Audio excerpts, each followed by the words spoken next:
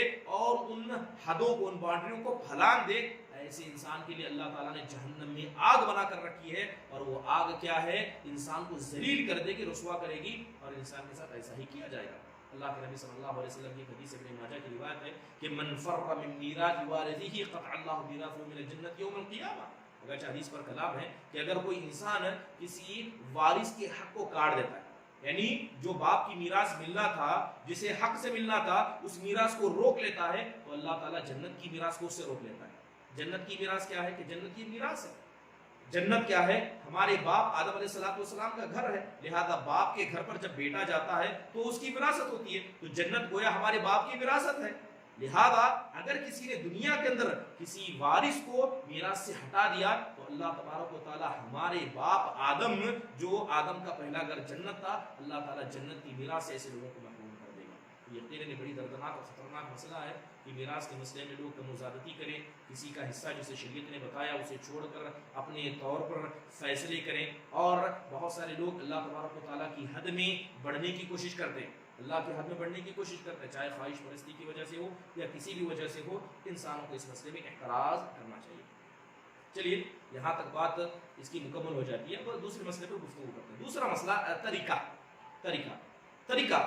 کا مطلب یہ ہے کہ مال جسے میت چھوڑ دے، یعنی میت جس مال کو چھوڑ دے اسے شریعت نے طریقہ کہا ہے۔ ترک یترک کا مطلب ہوتا ہے چھوڑنا، تو لہذا جب ایک میت انتقال کر جاتی ہے تو اس کا بچا ہوا مال، اس کے بچے ہوئے مال کے تعلق سے شریعت کے کچھ فیصلے ہیں، شریعت نے کچھ فیصلے کیے، تو لہذا انہی فیصلوں کے تعلق سے ہم جانتے ہیں کہ ایک میت جب مال چھوڑتا ہے تو اس مال میں کیا کرنا ہے، پہلے کیا کرنا ہے اور بعد میں کیا کرنا ہے، سب سے پہلے کیا کرنا ہے اور بعد میں کیا کرنا ہے۔ تو ترقی کے جو مسائل ہیں میں چاہوں گا کہ ان چیزوں کو آپ لکھ لیں، ٹھیک ہے، جو اعتراضات بتائے گئے اور چند اعتراضات کا جو جواب دیا گیا اشارتاً لکھ لیں، تفصیل سے لکھنے کی ضرورت نہیں ہے انشاءاللہ، ٹھیک ہے، اشارتاً لکھ لیں، کیونکہ معذرت کے ساتھ میں باتیں تھوڑا تیز بولتی جاتا ہوں کیونکہ وقت بڑا کم ہے اور باتیں بہت ساری ہیں، ٹھیک ہے۔ تو چلیے میت نے جو مال چھوڑا ہے اسے اسلام طریقہ کہتا ہے، ٹھیک ہے۔ اب طریقہ، اس کے کچھ حقوق ہیں، جو چھوڑا ہوا مال میت نے چھوڑا ہے اس کے کچھ حق ہیں جن حقوں کو ادا کرنا ضروری ہے، ان حقوں کو ادا کرنا ضروری ہے۔ اب یہ جو مال چھوڑا گیا ہے اس کے تعلق سے کیا حق بنتا ہے، کیا حق شریعت نے بیان کیا ہے، تو ان حق کے تعلق سے ایک ایک بات لے کر ہم گفتگو کریں گے، ٹھیک ہے۔ تو سب سے پہلے جو میت کے چھوڑے ہوئے مال میں سب سے پہلا جو حق بنتا ہے وہ تجہیز و تکفین کا ہے، میت نے مال چھوڑا، اس مال سے جیسے ہی فائدہ اٹھانا چاہیں گے تو سب سے پہلا حق یہ ہے کہ اس مال سے میت کے لیے تجہیز و تکفین کا انتظام کیا جائے، ان کے لیے کپڑے خریدے جائیں، نہلایا جائے، غسل کیا جائے، قبر ان کی کھودی جائے، اور جتنا احترام اسلام ایک میت کا کرنے کا حکم دیتا ہے ان ساری چیزوں کو ادا کیا جائے، جسے ہم تجہیز کہتے ہیں۔ یہ پہلا مال کا حق۔ دوسرا مال کا حق کیا ہے؟ قرض کی ادائیگی۔ دوسرا مال کا حق کیا ہے؟ قرض کی ادائیگی۔ پہلے ہم نے تجہیز و تکفین کا کام کیا میت کے بچے ہوئے مال میں سے، دوسرا کام ہم نے یہ کیا کہ قرض کو ادا کیا، تیسرا اگر میت نے وصیت کی ہے تو وصیت کو نافذ کرنا، اور چوتھا کام ہے میراث کو بانٹنا۔ جو میراث، جو اللہ تبارک و تعالیٰ نے میراث کا حصہ بتایا ہے، اس کو بانٹنا۔ سب سے پہلے جو طریقہ ہے، جو مال بچا ہے اس میں سب سے پہلے کیا کرنا ہے؟ تجہیز و تکفین کا انتظام کرنا ہے۔ بات کریں تجہیز و تکفین کی تو دیکھیں کہ تجہیز و تکفین کے بارے میں شریعت نے حکم دیا ہے، شریعت کے احکام موجود ہیں، اور یہ میت کے مال میں سب سے پہلا حق بنتا ہے، ٹھیک ہے؟ جیسے اللہ کے نبی صلی اللہ علیہ وسلم نے یہ بات کہی کہ فَدَيْنُ اللَّهِ أَحَقُّ أَن يُقْضَى وَقُضُ اللَّهِ فَهُوَ أَحَقُّ بِالْوَفَاءِ، کہ ایک قرض ہوتا ہے اللہ کا، ایک قرض ہوتا ہے بندوں کا، تو لہذا دونوں کے قرض کو ادا کرنا ہے۔ لیکن یہ قرض کی ادائیگی کب ہے؟ یہ قرض کی ادائیگی تجہیز و تکفین کے بعد ہے۔ پہلے تجہیز و تکفین کا انتظام کیا جائے، اور یہی صحیح اور راجح بات ہے، اس میں اختلاف ہے۔ چلیے اگر بات ہم تجہیز و تکفین کی کریں تو تجہیز و تکفین کے بارے میں ایک بات سمجھ لیں کہ جیسے عام طور پر جس معاشرے میں ایک میت کو دفنانا، نہلانا اور اسی طرح قبر کھودنے کا کام ہے، اگر شریعت کے دائرے میں ہے تو اسے میت کے مال میں سے دیا جائے گا، لیکن شریعت کے دائرے سے باہر ہے۔ مثال کے طور پر کوئی آدمی مرتے وقت یہ کہے کہ میری قبر کو اتنا اونچا بنا دو، اور کہے کہ میرا مال ہے تو جیسے چاہے میں اپنی قبر بنا دوں، تو لہذا شریعت قبر کو اونچا کرنے کا حکم نہیں دیتی ہے۔ تو تجہیز و تکفین کے وقت شریعت کے مخالف میں اگر کسی میت نے حکم دیا ہے، اگر میت نے حکم نہیں دیا ہے، تب بھی کوئی خاندان کا آدمی یہ کہے کہ میت کے مال سے ہم کیا کریں گے؟ سب سے مہنگا کپڑا خریدیں گے، سب سے مہنگا عطر خریدیں گے، اور قبر کو جتنا بہتر ہو سکتا اندر سے مزین کریں گے، اور قبر کو دفنانے کے بعد، میت کو دفنانے کے بعد اس قبر پر ایسا کریں گے، ایسا کریں گے، اور یہ سارا خرچ کہاں سے لیں گے؟ میت کے مال سے لیں گے۔ تو شریعت نے شریعت نے جو میت کے مال کو خرچ کرنے کا حکم دیا ہے وہ شریعت کے دائرے کے اندر ہے۔ اگر کوئی آدمی بیجا فضول خرچی تجہیز و تکفین کے نام پر کرتا ہے تو ایسے شخص کو مال نہیں دیا جائے گا، نہ قبر کو اونچا کرنے کے لیے مال دیا جائے گا، نہ مہنگا کپڑا خریدنے کے لیے مال دیا جائے گا، اور نہ ہی اگر کوئی فضول خرچی کرتا ہے۔ پتہ ہے کہ اگر قبرستان دور ہے تو لوگ گاڑیوں کا انتظام کرتے ہیں، کوئی کہے کہ نہیں سب سے بڑی گاڑی کا انتظام کیا جائے، سب سے بہترین گاڑی کا انتظام کیا جائے، میرا بھائی، میرا بیٹا یا میرا باپ بڑا شان سے دنیا میں جیتا تھا تو اس کا جنازہ بھی شان سے لے جایا جائے گا۔ تو لہٰذا یہ شان جتانے کے چکر میں جو سارا مال خرچ کر دیتے ہیں، جس کی وجہ سے وارثین کو نقصان ہوتا ہے، تو یہ بیجا فضول خرچی تجہیز و تکفین کے مسئلے میں میت کے مال سے بالکل نہیں دی جائے گی۔ انشاءاللہ تعالیٰ امید ہے کہ بات واضح ہوگی۔ اگر بات سمجھ میں آ رہی ہے تو ایک تھمس اپ دے دیں، تاکہ ایک تھم دے دیں تاکہ میں سمجھ لوں کہ بات آپ کے سامنے واضح ہو رہی ہے اور آپ کو سمجھ میں آ رہا ہے۔ میری آواز سب کو صاف سنائی دے رہی ہے؟ چلیے الحمدللہ، جزاک اللہ خیر۔ چلیے بات کو آگے بڑھاتے ہیں۔ تو پہلا حق ہم نے کیا بتایا؟ پہلا حق یہ ہے کہ تجہیز و تکفین کا انتظام کیا جائے۔ دوسرا، جو مال میت نے چھوڑا ہے اس مال کے اندر دوسرا حق قرض کی ادائیگی ہے، قرض کی ادائیگی ہے۔ اب قرض شریعت اسلامیہ کے اندر دو طرح کا ہے۔ قرض جو ہے شریعت اسلامیہ کے اندر دو طرح کا ہے۔ قرض ایک وہ جو اللہ کا ہوتا ہے، ایک قرض وہ جو بندوں کا ہوتا ہے۔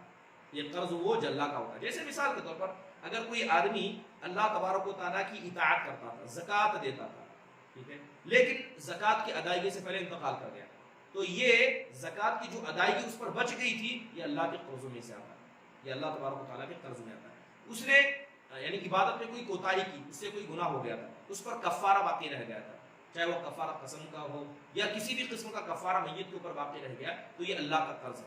اس نے نظر مانی لیکن نظر کو پورا نہیں کیا، تو نظر کو پورا اس کے مال سے کیا جائے گا، اور یہ قرض ہوگا، اور یہ قرض کس کا ہے؟ اللہ تبارک و تعالیٰ کا۔ یہ ہوا اللہ کا قرض، اللہ تعالیٰ کا قرض۔ اس کے علاوہ دوسرا قرض بندوں کا قرض ہے، دوسرا قرض جو ہے بندوں کا قرض ہے۔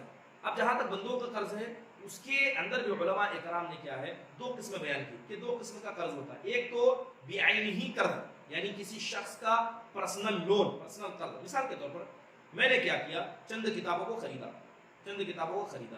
اب جس شخص نے ان چند کتابوں کو خریدا ہے، وہ اس نے کتابیں لے لی لیکن مال ادا کرنے سے پہلے انتقال کر گیا، مال ادا کرنے سے پہلے انتقال کر گیا تو گویا کہ وہ ذاتی قرض تھا، ذاتی قرض تھا. تو لہذا قرض کے اندر اگر کوئی اس طرح کا ذاتی قرض ہے تو سب سے پہلے اس کو ادا کیا جائے گا تجہیز اور تکفین کے بعد. دوسرا قرض ہو سکتا ہے کہ میت نے خاندان والوں کے نام پر، گھر کے نام پر، یا کوئی عام کسی قسم کا لون لیا ہوگا. اگر وہ لون سودی نہیں ہے، ٹھیک ہے، عام کوئی لون لیا ہوگا تو یہ عام قرضوں میں شامل ہوگا.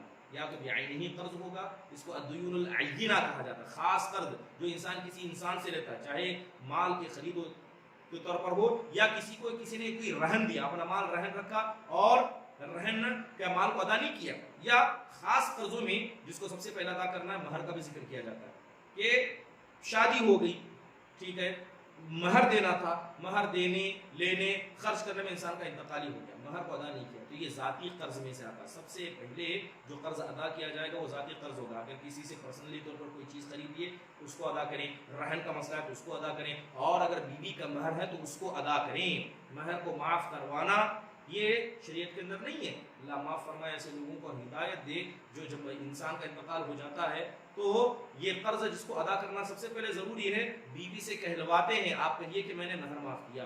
مہر کو کیا بیوی نے لاگو کیا تھا؟ مہر کو اللہ تعالیٰ نے لاگو کیا ہے، اللہ کا نظام ہے. تو کوئی عورت کے حق میں کیا کہ وہ مہر کو معاف کرے، اور کسی آدمی کے حق میں کیا کہ وہ مہر کو نہ دیے ہوئے اپنی بیوی سے معاف کرا کے اس مہر کو حلال سمجھے. یقیناً یہ جائز نہیں ہے، بلکہ ان بدعاتوں میں سے ہے جس کا شریعت کے اندر کہیں ذکر نہیں ملتا. تو لہذا یہ عینی قرض ہے. سب سے پہلے قروض کے اندر واجبات جو قرض میں سب سے پہلے ادا کرنے یہ ہے، تو اس کو کہا جاتا ہے دیون الشخصیہ، یعنی پرسنل انسان کے قرض. اس کے علاوہ عام قرض جیسے میں نے کہا کہ گھر والوں کے لیے قرض لیا تھا، اولاد کے لیے قرض لیا تھا، گھر کے نام پر قرض لیا تھا، گاڑی کے لیے قرض لیا تھا، تو یہ قرض کیا ہے، دوسرے سیکشن میں آتے ہیں جن کو، یعنی دوسرے مرتبے میں آتے ہیں جن کو ادا کیا جائے گا. تیسری اہم چیز ہے جس کو ادا کیا جائے گا وہ وصیت. تیسری اہم چیز کیا ہے؟ وصیت. سب سے پہلے کیا تھا کہ طریقہ جو مال بچا ہے اس مال میں ہم نے سب سے پہلے کیا کیا، اس مال کے اندر ہم نے تجہیز و تکفین کا انتظام کیا. اس کے بعد جو قرض ہے، چاہے وہ قرض اللہ کا ہو، چاہے وہ قرض کس کا ہے، عام انسانوں کا ہو، تو ہر طرح کے قرض کو اگر ادا کر دیا تو اس کے بعد تیسری چیز جو بچتی ہے وہ وصیت ہے. وہ وصیت ہے، ٹھیک ہے. وصیت کے تعلق سے ایک بات آپ کو بنیادی طور پر بتا دوں کہ وصیت کرنا اسلام کے اندر جائز ہے. ٹھیک ہے، وصیت کرنا اسلام کے اندر جائز ہے، نہ یہ واجبات میں سے آتا ہے اور نہ ضروری چیزوں میں سے. لیکن اگر کوئی آدمی وصیت کرنے کا ارادہ رکھتا ہے تو شریعت کہتی ہے کہ اگر کسی نے وصیت کا ارادہ کیا ہے تو جتنی جلدی ہو سکے وصیت کر دے، بلکہ سونے سے پہلے ہمیشہ اپنے تکیے کے نیچے وصیت رکھ دیا کرے. لیکن کس کے لیے؟ جو وصیت کرنے کا ارادہ کرتا ہے، کیونکہ وصیت کرنا یہ جائز چیزوں میں سے، نہ واجبات میں سے نہ کوئی. اگر کسی میت نے وصیت کی ہے تو سب سے پہلے ہم نے اس کے بچے ہوئے مال سے تجہیز و تکفین کا انتظام کیا. دوسری چیز کیا ہے؟ قرض کو ادا کیا. تو تیسری چیز اگر اس نے وصیت کی ہے تو وصیت کو نافذ کیا جائے گا. اب وصیت کہتے کسے؟ وصیت وہ میت کے جانب سے کی ہوئی وصیت ہوتی ہے جسے انسان اپنے مرنے کے بعد اپنے مال کے تعلق سے وصیت کرتا ہے کہ میرے مرنے کے بعد میرے مال کے اندر ایسا کیا جائے، ایسا کیا جائے. اور وصیت کی اجازت اللہ تبارک و تعالیٰ نے دی ہے. جیسے قرآن کریم میں اللہ فرماتا ہے کہ من بعد وصیت یوصی بہا او دین، کہ اس وصیت کے تعلق سے اللہ فرماتا ہے کہ وہ وصیت یا وہ قرض جس کے تعلق سے میت نے باتیں کی ہیں تو لہذا اس کو نافذ کیا جائے گا، اس کو نافذ کیا جائے گا. ان اللہ تصدق علیکم بثلث اموالکم فی آخر اعمالکم زیادۃ فی اعمالکم فضعوها اذا شئتم. اللہ کے نبی صلی اللہ علیہ وسلم کی حدیث ہے کہ بے شک اللہ تبارک و تعالیٰ نے تم پر صدقہ کیا. اللہ نے کیا کیا؟ تم پر صدقہ کیا ہے کہ تمہارے مال کا 1/3 حصہ تمہاری زندگی کے آخر میں تمہارے عمل میں اضافے کے لیے تمہیں صدقہ کرنے کی اجازت دی. جہاں چاہے اسے صدقہ کرو، جہاں چاہے اس کی وصیت کرو. تو نبی صلی اللہ علیہ وسلم کی حدیث سے بھی ثابت ہے. تو لہذا وصیت کرنا جائز ہے، اور اگر کوئی انسان وصیت کرنا چاہتا ہے تو وصیت کرنے میں بالکل تاخیر نہ کرے، وصیت کرنے میں تاخیر نہ کرے. وصیت کے تعلق سے حضرت سعد بن ابی وقاص رضی اللہ عنہ کی روایت بھی آتی ہے کہ اللہ کے نبی صلی اللہ علیہ وسلم کے پاس آئے اور آ کر انہوں نے نبی صلی اللہ علیہ وسلم سے کہا اوصی بمالی کلہ، اے اللہ کے نبی کیا میں اپنے پوری مال کی وصیت کر دوں، جتنا میرا ہے سب کو وصیت کر دوں؟ اللہ کے نبی نے کہا نہیں. تو انہوں نے پھر کہا اے اللہ کے نبی کیا آدھے مال کی وصیت کروں؟ اللہ کے نبی نے کہا نہیں. کہا الثلث، یعنی 1/3 حصہ. اللہ کے نبی نے کہا والثلث والثلث کثیر، کہا 1/3 کر سکتے ہو لیکن یہ بھی زیادہ ہے، اتنا کر سکتے ہو لیکن یہ بھی زیادہ ہے. تو اس حدیث کے اندر ہمیں وصیت کی پرمیشن ملتی ہے کہ وصیت کر سکتے ہیں، اگر کرنا چاہیں تو کر سکتے ہیں، لیکن وصیت کے لیے شرط کیا لگائی گئی کہ 1/3 سے زیادہ نہ ہو۔ اور وصیت کا مقصد کیا ہے؟ وصیت کا مقصد وارثین کو نقصان پہنچانا نہ ہو، ٹھیک ہے؟ تو اگر یہ ساری چیزیں انسان درست کر لیتا ہے تو وصیت کرنے کو اسلام درست قرار دیتا ہے، وصیت کر سکتے ہیں۔ اب وصیت کتنی کریں؟ جیسے ہم نے کہا کہ وصیت کیا ہے، 1/3 ہی کرنی ہے۔ وصیت کے تعلق سے کچھ بنیادی باتیں اگر آپ قرآن و حدیث کے اندر دیکھیں تو بہت ساری چیزیں وصیت کے تعلق سے ہمیں ملتی ہیں کہ وصیت کس کے لیے کی جانی چاہیے۔ تو دوسرا سوال یہ بنتا ہے کہ وصیت کس کے لیے ہو؟ قرآن کریم میں ہم پڑھتے ہیں تو اللہ تبارک و تعالیٰ نے ایک جگہ کہا ہے کہ وصیت والدین کے لیے ہوگی۔ وصیت کیا ہے؟